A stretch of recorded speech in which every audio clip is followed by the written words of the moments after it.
सिद्धेभ्यः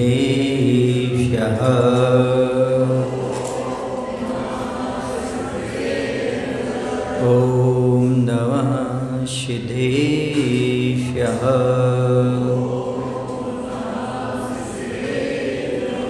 ॐ नमः सिद्धेभ्यः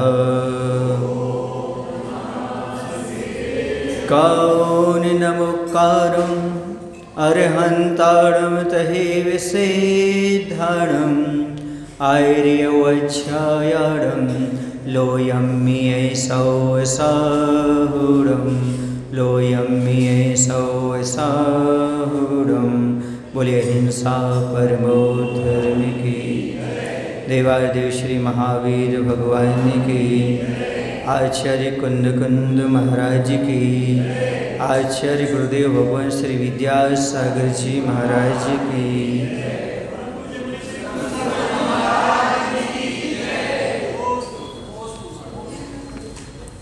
जब बदलियाँ आसमान की ओर बढ़ रही थी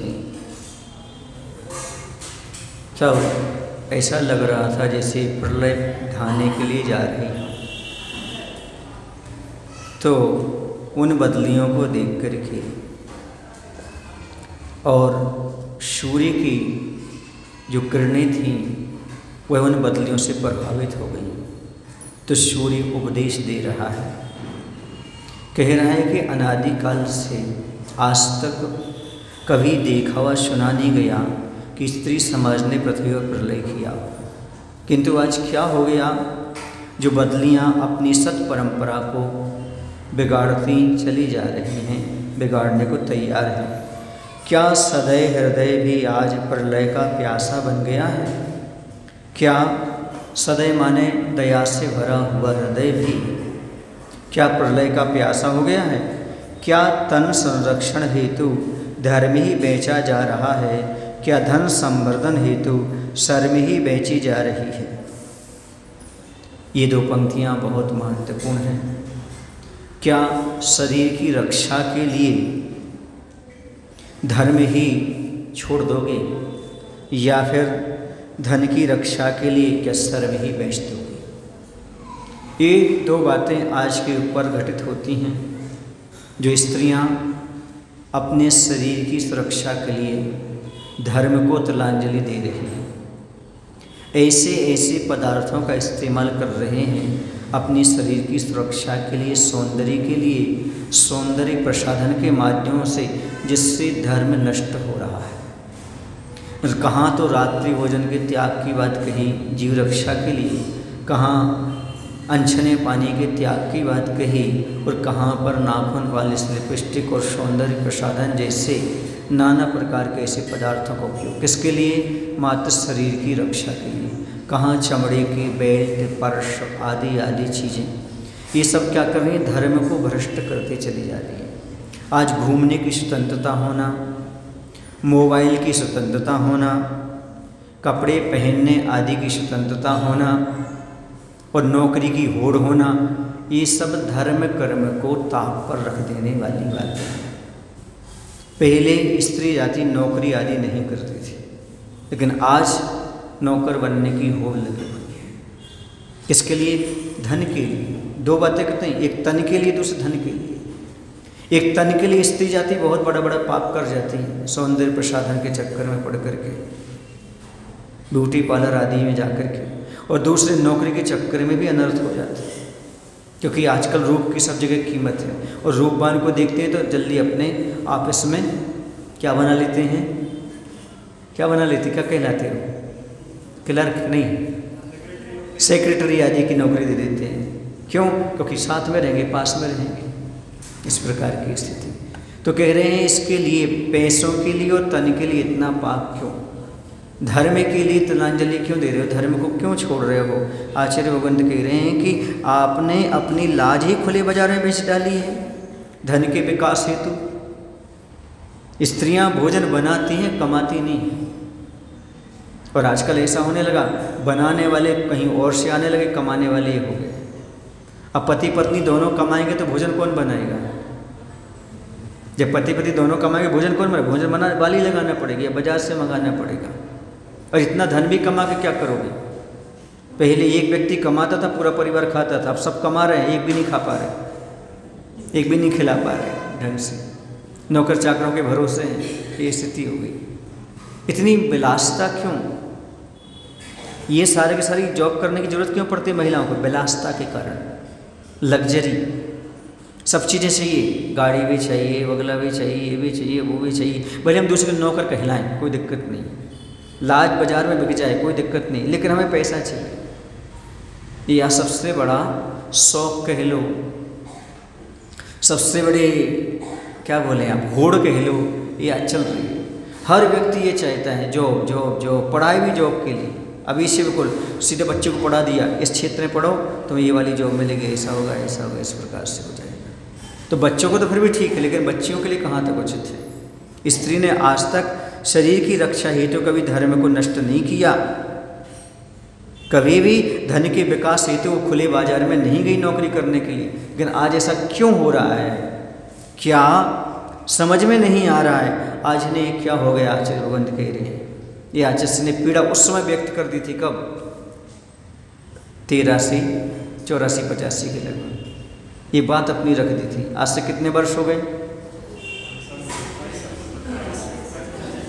40 साल पहले बात कही थी कि इस प्रकार की स्थिति आगे होने वाली है। शरीर के लिए धर्म छोड़ देंगे और धन के लिए मर्यादा का उल्लंघन कर देंगे, ऐसी स्थिति करेंगे। ऐसा क्यों कर रहे हैं? ये बात यहाँ पर कही जा रही है। इसलिए शरीर की रक्षा के लिए धर्म नहीं छोड़ना चाहिए, बल्कि ऐसे हुए हैं महान पुरुष जिन्होंने धर्म की रक्षा के लिए अपने शरीर का त्याग किया है। ऐसी नारियां इतिहास में हुई हैं जिन्होंने अपनी लाज बचाने के लिए अपने शरीर में ही शस्त्र डाल दिया और स्वयं मर गए, लेकिन अपनी लाज को नहीं खोया उन्होंने। वो देश की रक्षा के लिए अपने तलवार चलाते हुए, चाहे वो लक्ष्मीबाई हों चाहे दुर्गावती हों, अपने प्राण न्यौछावर कर दिए। ये होते हैं धर्म के और देश की रक्षा के लिए शरीर का त्याग कर देना, धन का त्याग कर देना। और आज नारियां धन के लिए सब कुछ गंवाते चली जा रही हैं। उनके लिए चिंतन करने योग्य विषय दिया जा रहा है।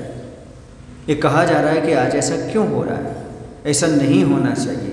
आचार्य से इनडायरेक्ट ये कहना चाहते हैं, शरीर सौंदर्य से बचो, जिससे धर्म भ्रष्ट होता हो ऐसे शरीर को मत सजाओ, बल्कि अगले भाव में शरीर आपको मिलेगा ही नहीं इतना सुंदर। मनुष्य पर्याय का ही शरीर नहीं मिलेगा।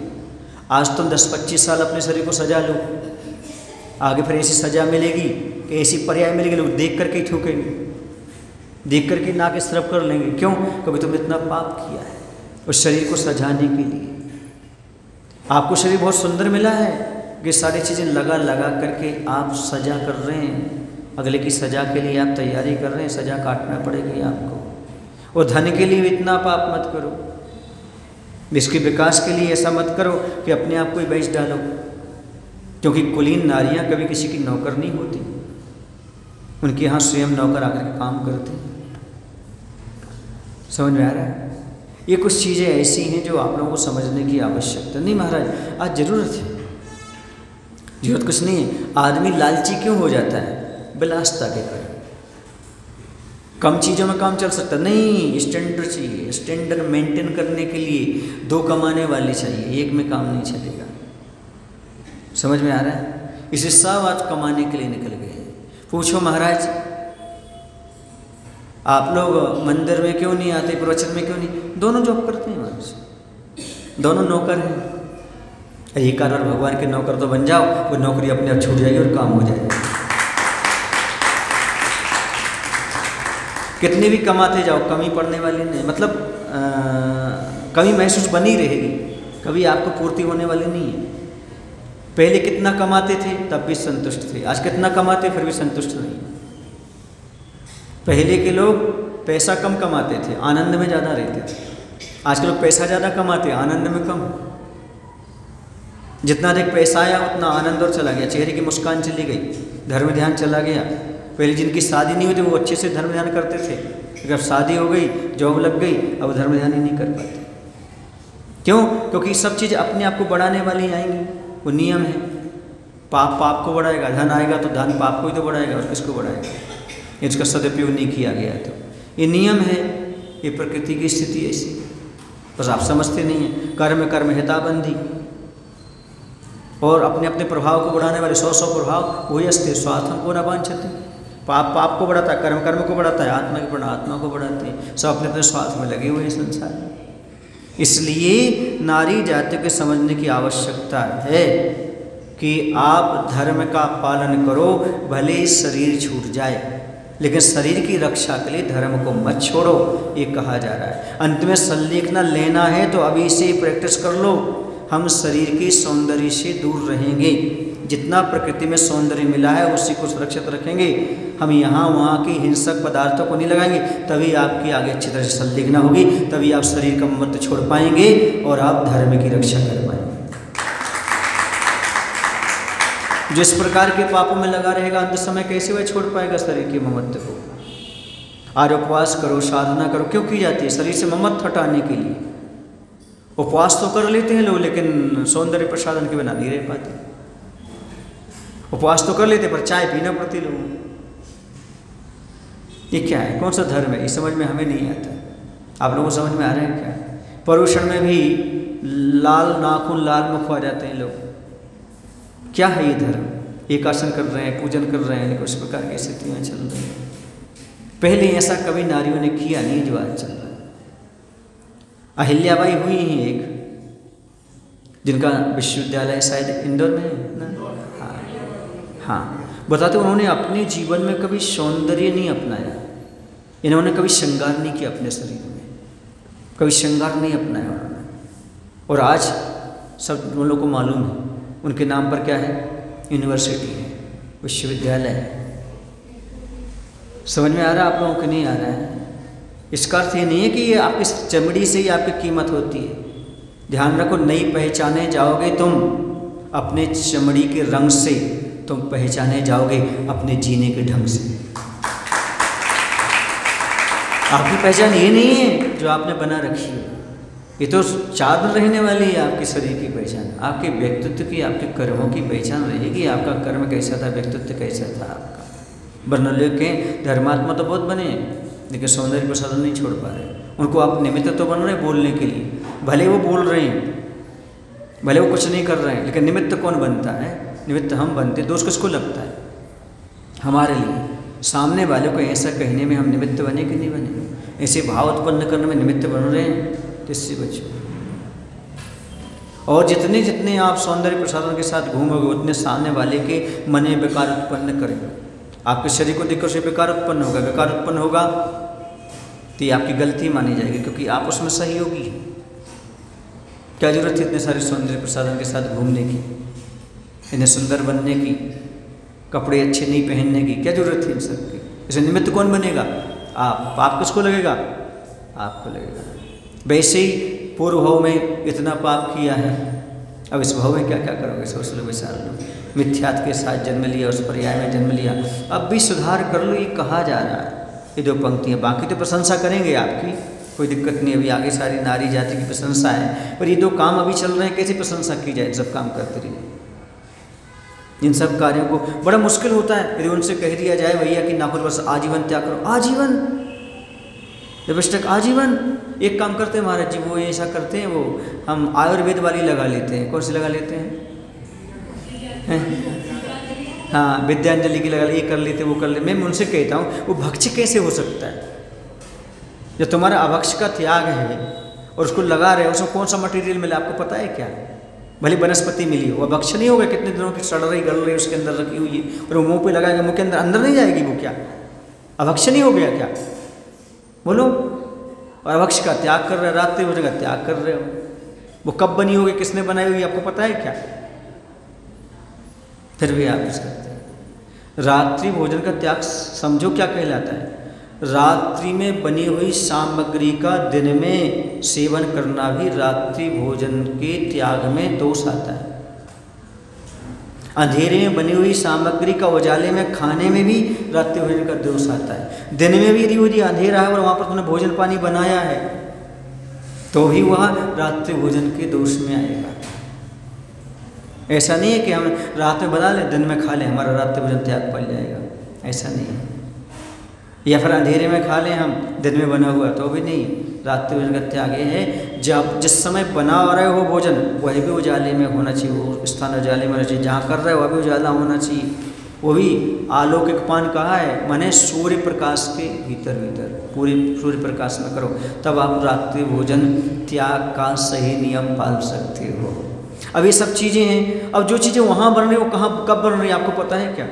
जिस व्यक्ति का होटल का त्याग नहीं है समझो उसका रात्रि भोजन का त्याग भी नहीं है, छने पानी का नियम भी नहीं, और उसका जो 3 दिन आते ना महीने में वो स्त्री से नहीं भोजन करते, वो भी उसका नहीं पलता, क्योंकि होटल में तो कौन नियम रहता उनका, कब बना रहे क्या बना रहे कैसी स्थिति में। सोचो ये बीमारियाँ क्यों हैं, ये सारी चीज़ें क्यों आ रही हैं, और यही सब चीज़ें नियम नहीं ले पाते, अच्छी चीज़ों से वंचित रह जाते लोग। ये कुछ समझ नहीं पा रहे हैं कि ये सब शरीर की रक्षा के लिए क्या करेंगे, कैसे करेंगे। बुढ़ापे में तो सब छूटनी है, लेकिन शहर में तो बुढ़ापे में नहीं छूट पा रहा। 60 साल के ऊपर भी पते लोग दिखते हैं, पहले देखते थे क्रीम पाउडर दीवार में पोतते हैं, अब तो पूरे शरीर में पोतने लगे। ये क्या है, इस समझो ये चूँकि ये शब्द बहुत लिखे हैं सर में भी बेची जा रही है, ये शब्द देखो बहुत महत्वपूर्ण है इसके लिए। आज पूरी सर में ही बेची जा रही है, लज्जा बिल्कुल समाप्त हो चुकी है। इस 90 तुल्य शब्द हैं लेकिन उसका मायना तो समझो आप, क्योंकि जिसे लज्जा नहीं रही वह कभी भी धर्म नहीं कर सकता। धर्म बचाए रखने के लिए 3-4 चीज़ें आपके सामने रख रहे हैं। पहला है समाज का डर। समाज के डर से आदमी धर्म करता है। हमारी रिश्तेदारी टूट जाएगी, संबंध नहीं होंगे, ऐसा नहीं होगा, वैसा नहीं होगा, एक समाज का डर रहता है। हम समाज में रहते हैं उस प्रकार से, समाज का डर रहता है तो आदमी धर्म का पालन कर लेता है। दूसरा उसके अंदर समझ होती है। क्या समझ होती है? भैया हम इतने बड़े कुल में जन्म लिए हैं, मनुष्य पर्याय है, हमें इस प्रकार के पाप नहीं करना चाहिए, पापों से बच जाता है। समाज का डर हो तो पाप से बच जाता है। स्वयं में समझ हो, विवेक हो, ज्ञान हो तो वह पाप से बच जाता है। और तीसरी बात है शर्म हो तो बच जाता है।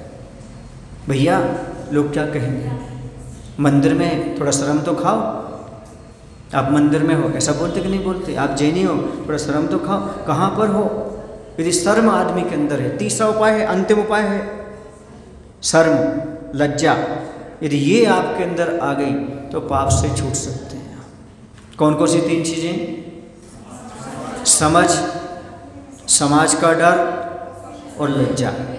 यदि ये शर्म यदि थोड़ी सी बची है तो आदमी धर्म ध्यान कर सकता है। यदि ये 3 चीज़ें नहीं हैं तो आदमी कभी धर्म कर ही नहीं सकता।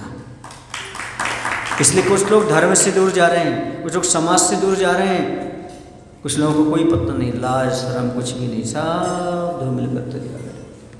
पाप से बचाने वाली 3 चीज़ें हैं, इस पर हमेशा ध्यान रखो। समाज का डर तो आज समाप्त हो गया, और समझ तो भगवान भरोसे। अब क्या बची मात? अब वो भी नहीं बची तो क्या करेंगे? शर्म भी नहीं बची तो क्या करेंगे? वो भी नहीं बची, बिल्कुल नहीं। आप तो कहाँ कैसे घूमना, कहाँ आना, कैसे जाना, कोई मतलब नहीं। आज अच्छी अच्छी पढ़ी लिखी महिलाएं चुन्नी के बिना मंदिर आती हैं, उनका दुपट्टा नहीं होता। क्या कहूँ, कितनी प्रशंसा करूँ उनकी, बताओ। मर्यादाएं समाप्त हैं आज, बिल्कुल नहीं। बड़ों का लोग लाज ही नहीं कि बड़े लोग हैं, कि हमारे बच्चे हैं, बच्चों पर क्या संस्कार पड़ेंगे, क्या होंगे, कुछ नहीं। जहाँ जैसे आना सो आना, जाना सो जाना।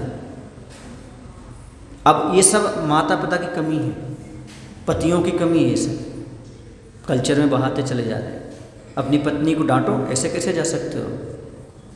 अपनी बहू को डांटो, ऐसे कैसे घूम सकते हैं आप? हमारे परिवार के हैं आप, पर आपको स्वतंत्रता है, जैसे आपको घूमना घूमो। यहाँ तो सब चुन्नी ओढ़ करके आ जाएंगे, लेकिन जैसे मोटरसाइकिल लेके जाएंगे बाहर वैसे खुले घूमने लगेंगे। गलत कह रहे, सही कह रहे?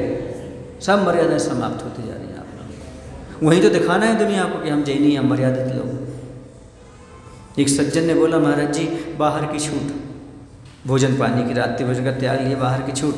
हमने कहा बेटा बाहर तो और नहीं खाना, बाहर ही तो बताना है जैनी है। तुम्हारे घर के और गांव के तो सब जानते तुम कितने जैनी हो। घर में खाओगे तो उतना पाप नहीं लगेगा जितना बाहर दुनिया के सामने खाओगे, क्योंकि आपका कुल कलंक का पाप लगेगा, दोष लगेगा आपको, आपका धर्म में कलंक लगेगा। लोगों को ये ज्ञात होगा, अरे जैनी होकर खाता है तो जैनी, पूरी जैन समाज की बदनामी, गुरुओं की बदनामी, मुनियों की बदनामी, धर्म की बदनामी, कुल कलंक की बदनामी, सब कलंकित कर दोगे। तो इस बात को समझने की आवश्यकता है। अब आगे चलते हैं, प्रशंसा की बात करते हैं। आप लोग कहोगे महाराज जी आप तो हम लोगों की बिल्कुल बुराई करते रहते हैं। अच्छा ये बताइए, बुराई की जा रही है कि आप लोगों को सुधारने का सही रास्ता बताया जा रहा है? बुरा लगा कि नहीं लगा? बिल्कुल नहीं सुधरोगे, बिल्कुल सुधर ही नहीं सकते। जब तक कि बुरा नहीं लगेगा तब तक तो सुधर ही नहीं सकते। बुरा लगना चाहिए कि जो हम कर रहे हैं वो बुरा कर रहे हैं। महाराज की बात बुरा नहीं, हाँ जो हम कर रहे हैं वो अच्छा नहीं कर रहे हैं, और हमें सुधार करना है। घर से बाहर निकलेंगे तो अपने सात्विक परिधान के साथ ही जाएंगे, सात्विकता के साथ जाएंगे। अब चातुर्मास हो गया, अब चातुर्मास में सबने अपना सहयोग दिया, बाद में ऐसे घूंघट लोग कहेंगे महाराज जी से खा के गए क्या? किसका नाम आएगा बताओ? महाराज का। 4 महीने तो खूब चंदन वाला बनी थी, खूब सबरी बने थे, खूब हनुमान बने थे, अब क्या हो गया इनको? अच्छा सिंदूर पूते हैं, हनुमान बन गए, सिंदूर पूते हैं ऐसे। तो समझे इस बात के लिए, हाँ इसमें आपका नहीं, जिनसे जुड़े हो उनका भी नाम आता है, माता पिता का भी नाम आता है, समाज का भी नाम आता है, कौन से देश के, कौन से गांव के, कहाँ रहते हैं, सारी चीज़ें उसमें आ जाती हैं। स्त्री जाति की कई विशेषताएं हैं जो आदर्श रूप हैं पुरुष के सम्मुख। सुनो, प्रशंसा के पक्ष में चलते हैं। आचसी ज़्यादा किसी कुछ कह नहीं पाते हैं, तत्काल प्रशंसा शुरू कर दी उन्होंने, किसी को बुरा ना लग जाए, बस हिंट दे दी कि थोड़ा समझो। मैंने थोड़ा ज़्यादा बोल दिया है, कोई बात नहीं है, कोई बात नहीं, हम हैं आचसी हैं। तो रवि कभी तो हूँ नहीं, हूँ मैं उनका शिष्य, यदि मुझसे गलती हो जाए तो गुरुदेव माफ़ करना अवश्य।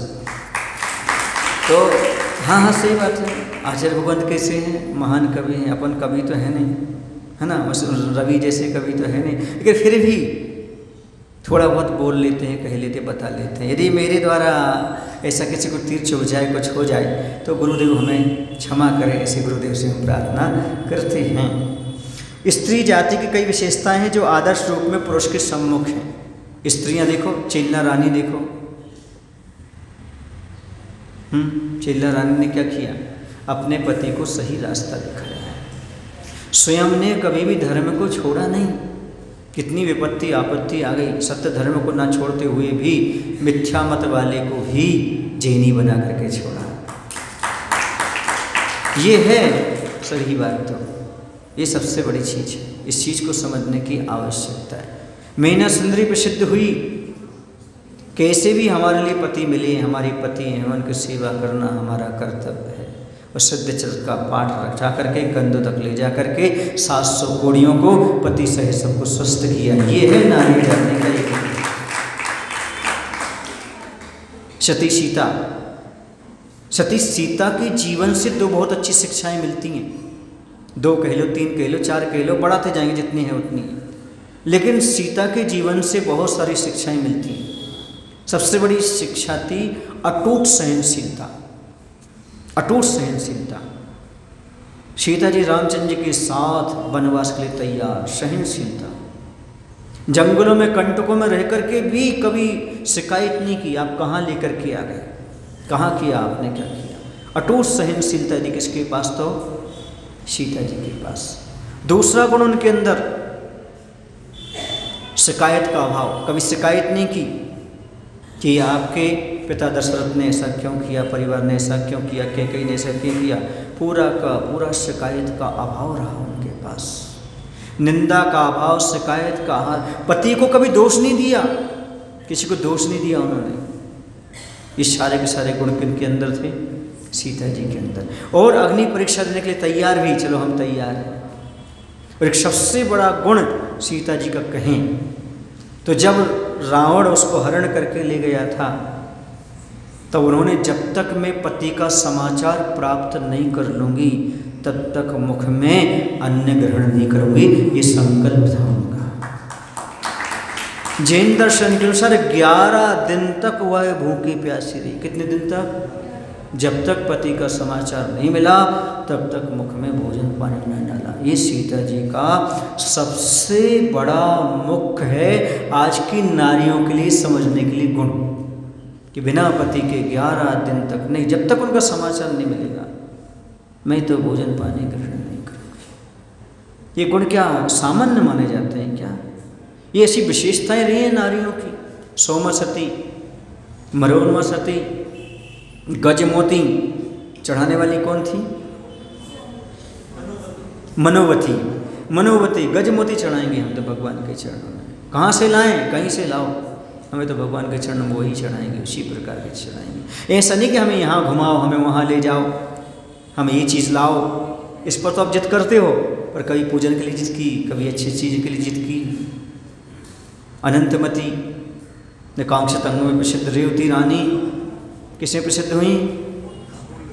अमूढ़ दृष्टि। सोचो आप, नारियों ने ऐसी श्रद्धा रखी है, इतिहास में उनका नाम है, आचार्यों ने उनका नाम अंकित किया है।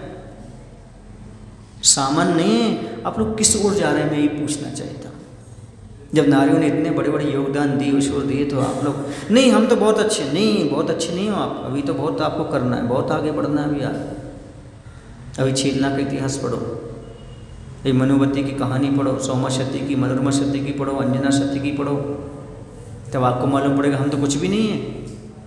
अंजना सती ने कैसे सहन किया, 22 साल तक पति का वियोग कैसे सहन किया। सोचो, जंगल में पुत्र को जन्म दिया, गुफाओं में रहे कैसे।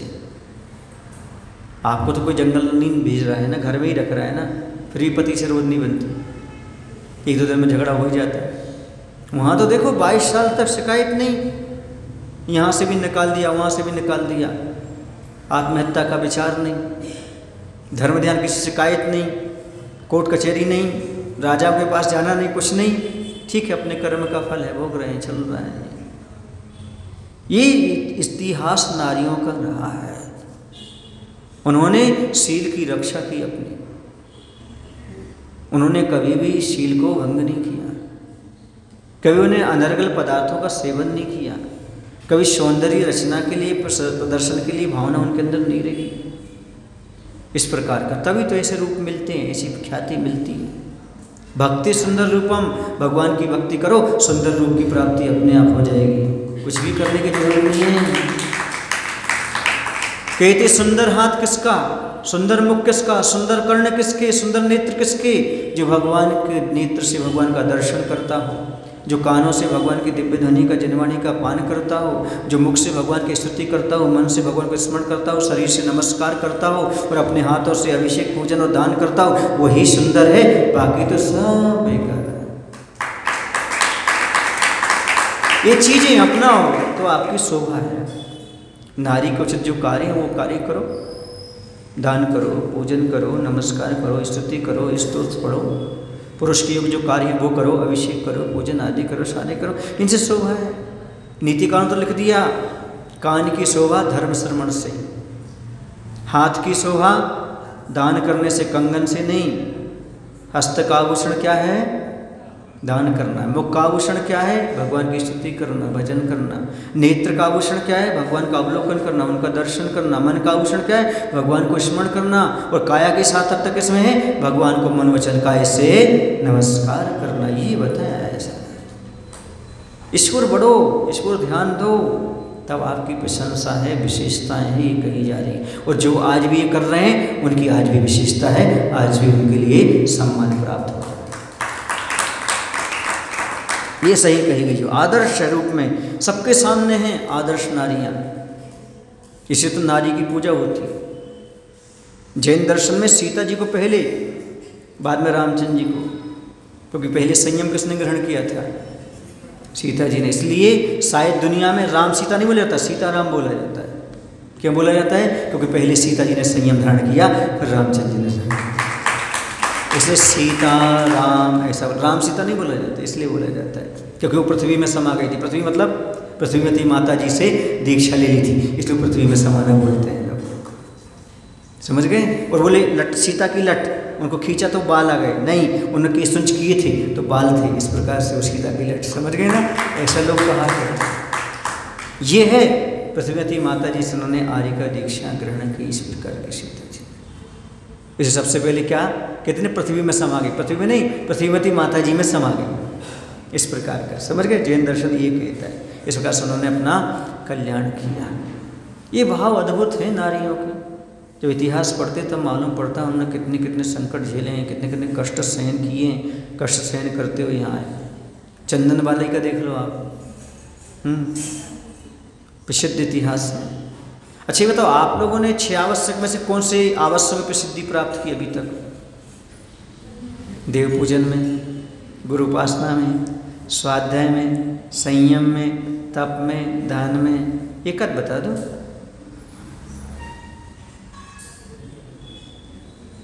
मेंढक जैसे ने पूजन में प्रसिद्धि प्राप्त कर ली, सूकर ने आवास दान में, अभय दान में प्रसिद्धि प्राप्त कर ली। किसने? सूकर ने। हम क्या कर पाए? ये सब पढ़ करके थोड़ा चिंतन तो करो, हमें क्या करना चाहिए, हमारा कर्तव्य क्या। कुछ तो प्रसिद्धि हम पाएं, मंदिर की सेवा में, गुरु की सेवा में, विहार में, आहार में, दान में, स्वाध्याय में, किसी में तो हमारी प्रसिद्धि हो। प्रसिद्धि ना हो, आत्मसंतुष्टि तो हो कि हमने हाई किया है, हम ऐसा कर रहे हैं। कुछ में तो आपका अपने आप को गौरवान्वित हो, अपने आप को याद करो, देखो मैंने इतना अच्छा किया, मेरा पुण्य का उदय है, गुरु का सहयोग मिला, भगवान की कृपा है, ऐसा सब कर पा रहा हूँ। कभी अपने आप को ऐसा धन्य तो मानो, माना आपने कभी अपने आप को ऐसा धन्य? नहीं माना, हो गया, चल रहा है, कर लिया है। जबकि 6 करें प्रतिदिन कहे आपको, प्रतिदिन कहे 6 कर्म करने के लिए, और 6 दिन प्रतिदिन करोगे तो अपने आप प्रसिद्ध हो जाओ। लेकिन नहीं कर पाते, प्रतिदिन नहीं हो पाता है। इस समझो, प्रतिपल परतंत्र होकर भी पाप की पालरी भारी नहीं पड़ती, पल भर भी इनमें पाप भीरुता पलती रहती, अन्यथा स्त्रियों का नाम भीरु क्यों पड़ा। आचार्य गोविंद कह रहे हैं कि नारी का आखिरकार एक नाम भीरु शब्द भी है। जीवन की हर घड़ियों में पराधीनता का अनुभव करते हुए भी सदा पाप से डरती रहती हैं, पुण्य संचय करती रहती हैं स्त्रियां, इसलिए इनका नाम भीरु भी पड़ा। पाप भीरु एक शब्द आता है, सम्यक दृष्टि वो होता है जो पाप भीरु होता है। सम्यक भाव का अर्थ होता है पाप भीरु होना, अर्थात पाप से भयभीत होना। नारियां भले पराधीन रहती हैं, लेकिन वह हमेशा पाप से बचती रहती हैं और पुण्य का संचय करती रहती हैं, इसलिए नारी का एक नाम भीरु भी पड़ा है, पाप भीरु।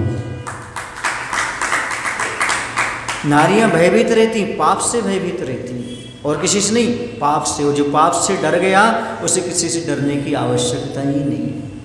ये भीरु शब्द सार्थक है नारियों के लिए, क्योंकि पराधीन होते हुए भी पाप से भय खाती हैं, धर्म ध्यान में लगी रहती हैं। और प्रायः करके देखा जाता है पुरुष से ज़्यादा धर्म नारियों में होता है, लेकिन ज्ञानोदय में नहीं कह सकते। ज्ञानोदय में पुरुष आगे है, ये मैं कह सकता हूँ।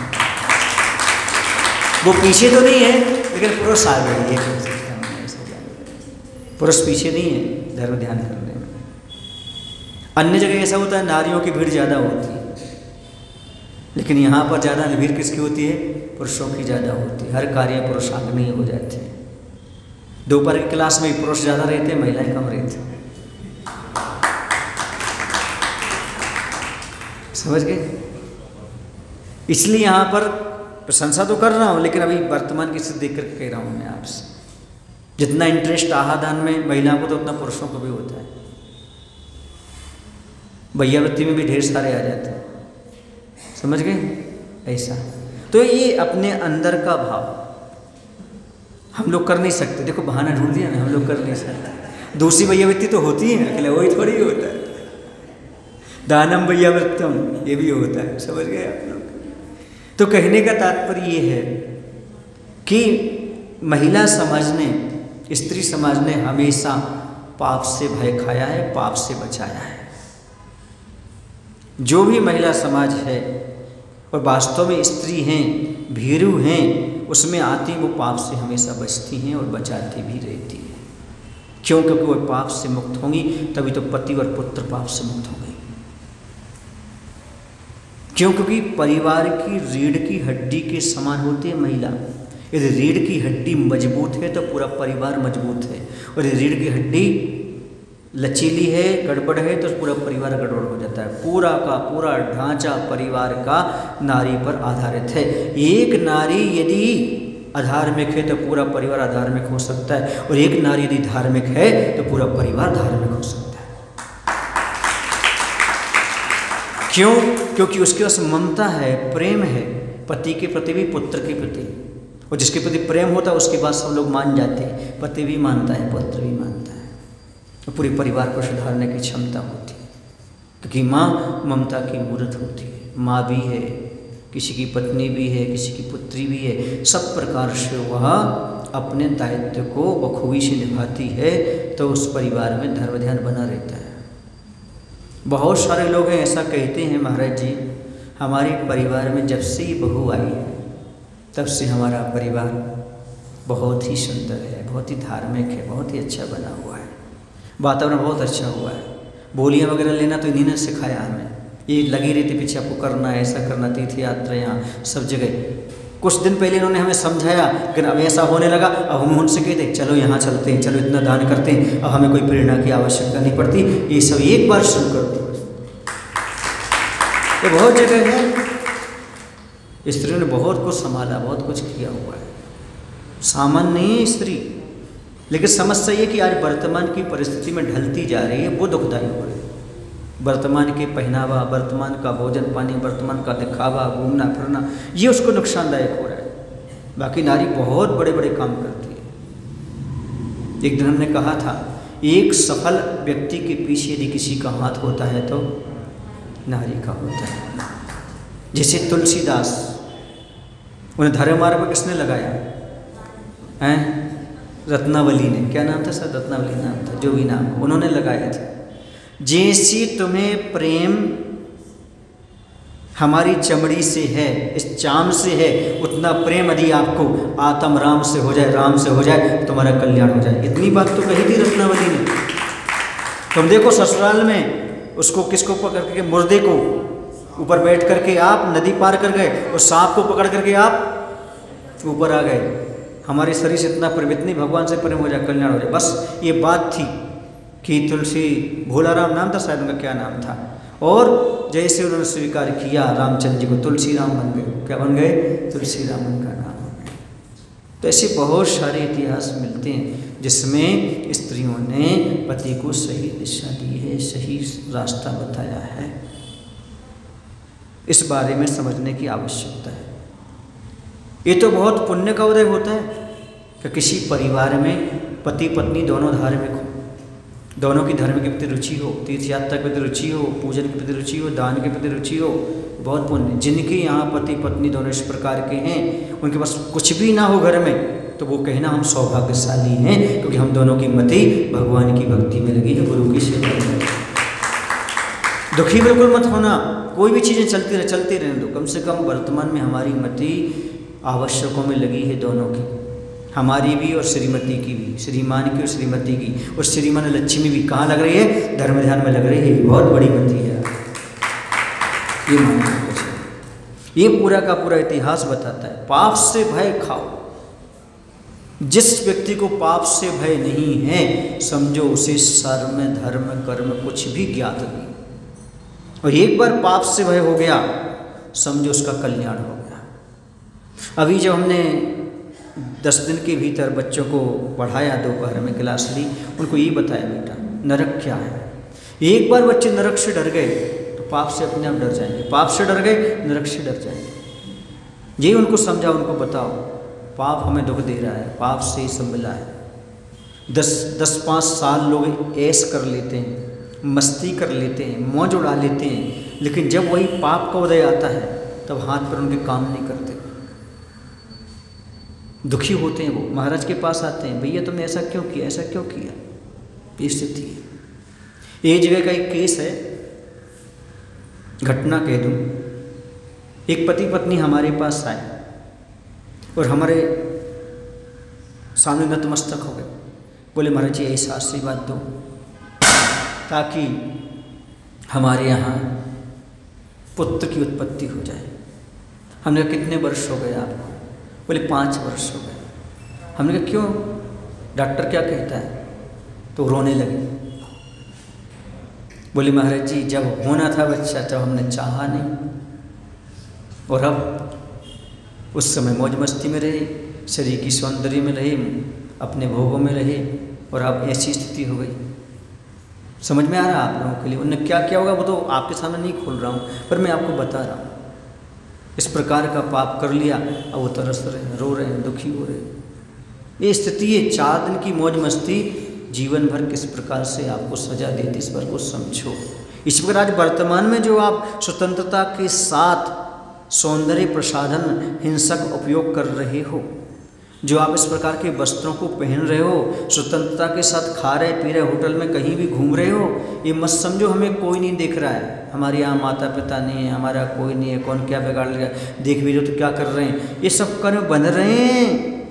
कुलाचार में तुम जो दोष लगा रहे हो, आगे चल करके अगले भव में ऐसी दुर्दशा होनी है कि आप तरस जाओगे मनुष्य पर्याय पाने। मनुष्य पर्याय भी मिल जाएगी तो ऐसा शरीर मिलेगा कि आप क्या कहें, आपके लिए कुछ कह नहीं सकते। आप लोगों ने तो अभी यही अपना गांव देखा, अपने दुनिया नहीं देखी है भैया।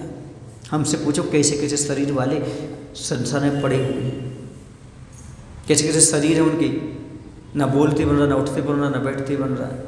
मैंने एक बार आप लोगों को बताया था, एक गांव में मैं गया था मध्य प्रदेश में, वहाँ गांव के बाहर रहता था एक, उसके शरीर से ऐसी दुर्गंध निकलती थी, ना मंदिर में आ सकता था, ना परिवार से। क्यों?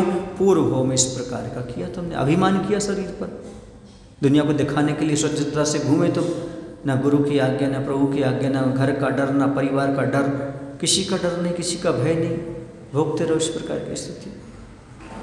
शरीर के लिए इस प्रकार की स्थिति, पाप से भय खाओ। मैं मुगावली में था, एक अशोकनगर का लड़का आया, उसने हमें नमोस्तु किया, दुखी दुखी दुखी होकर के। हमने कहा क्यों भाई, जब हम गुनाह में थे तब भी तुम आए थे एक बार? हाँ महाराज जी मैं आया था, आपकी मेमोरी तो बहुत तेज है। हमने कहा है, लेकिन उस समय भी तुम ऐसे ही पट्टी अट्टी बांध के आए थे गले में? बोले हाँ महाराज जी, उस समय मैं गुटखा तम्बाकू खाता था तो मेरे गले में कैंसर हो गया था, मैं आपसे आशीर्वाद लेने आया था, उस समय हमारा इलाज हो गया था। क्या हो गया था? इलाज हो गया था, और हमारा कैंसर भी दूर हो गया था। पर अभी क्या हो गया? बोले महाराज जी जैसे हमारा दूर ठीक हो गया वैसे ही हमने गुटखा शुरू कर दिया।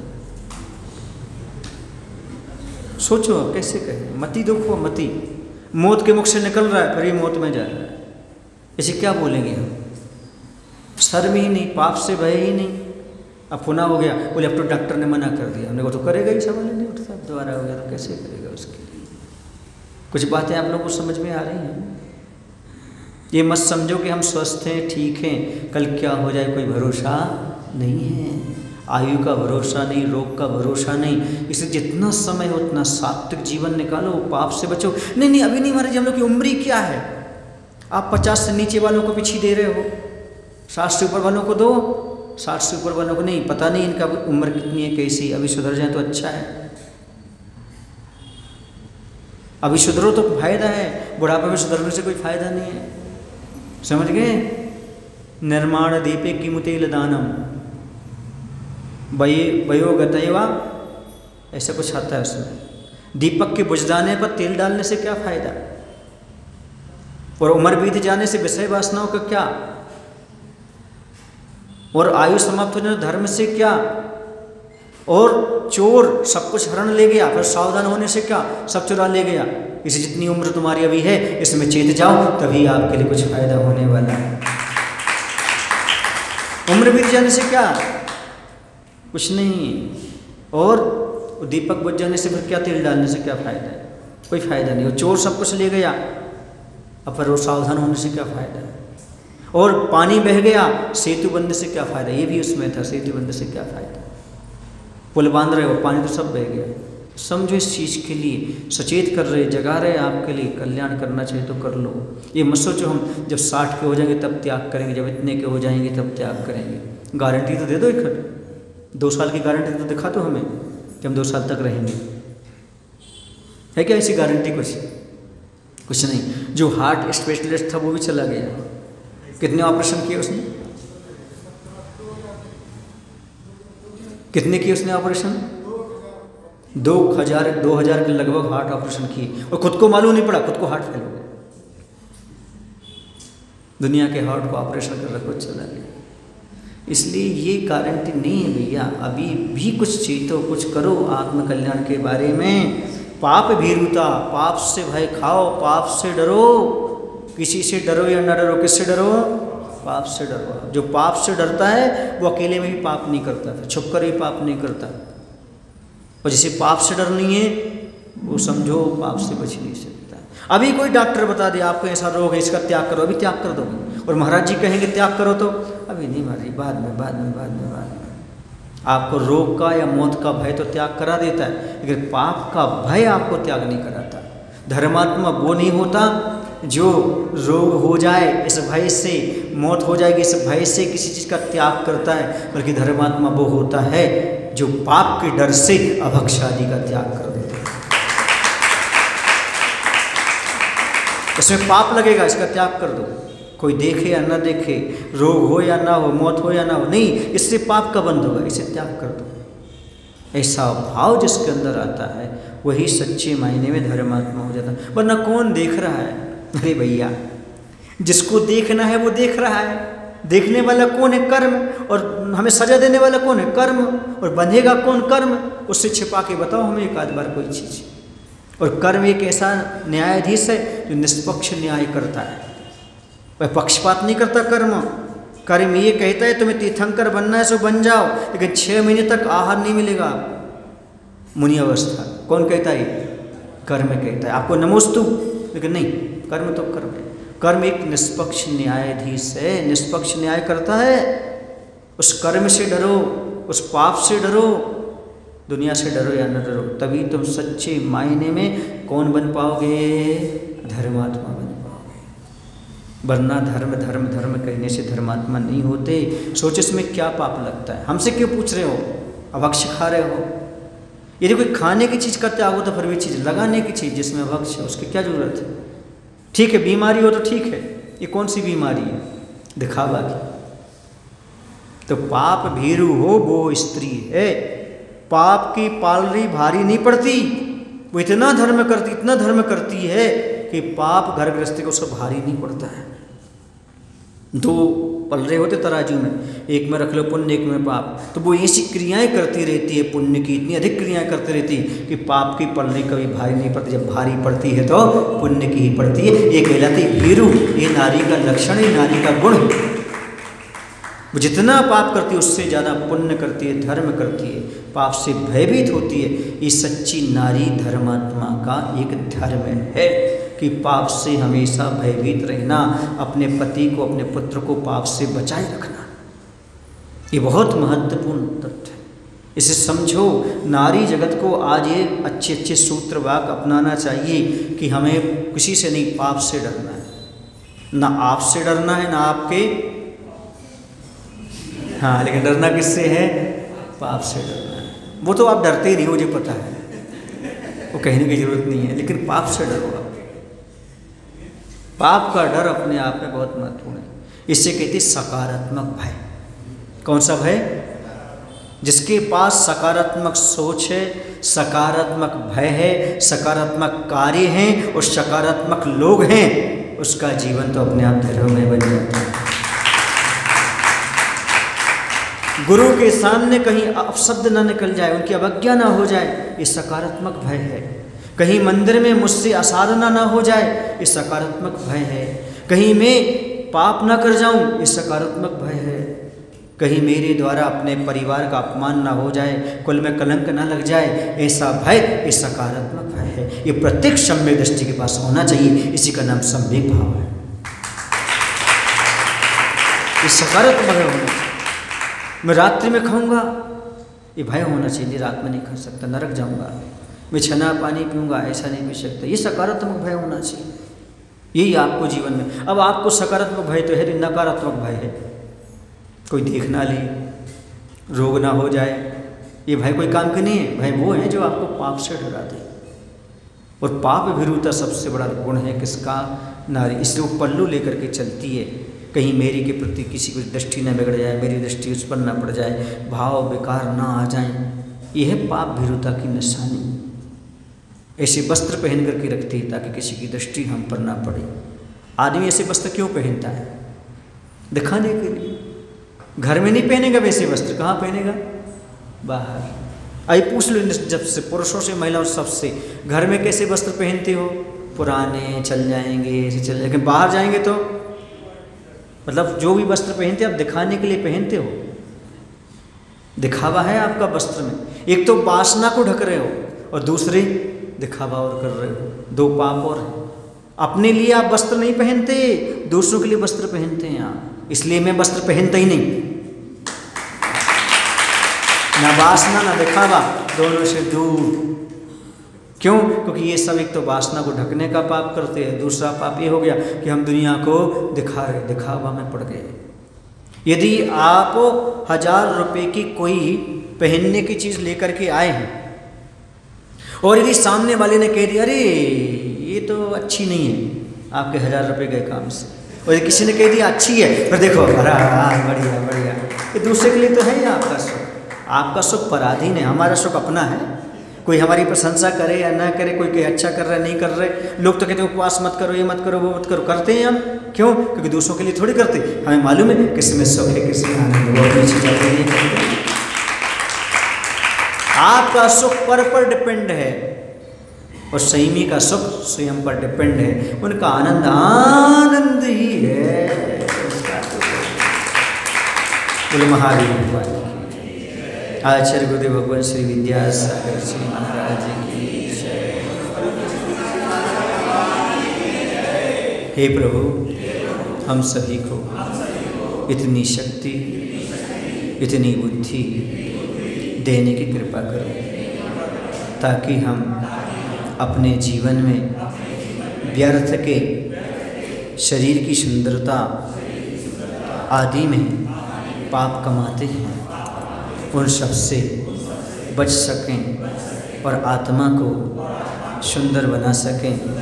अपने जीवन में समझ, समाज का डर और शर्म बचा करके रख सकें ताकि हम पाप से बच सकें।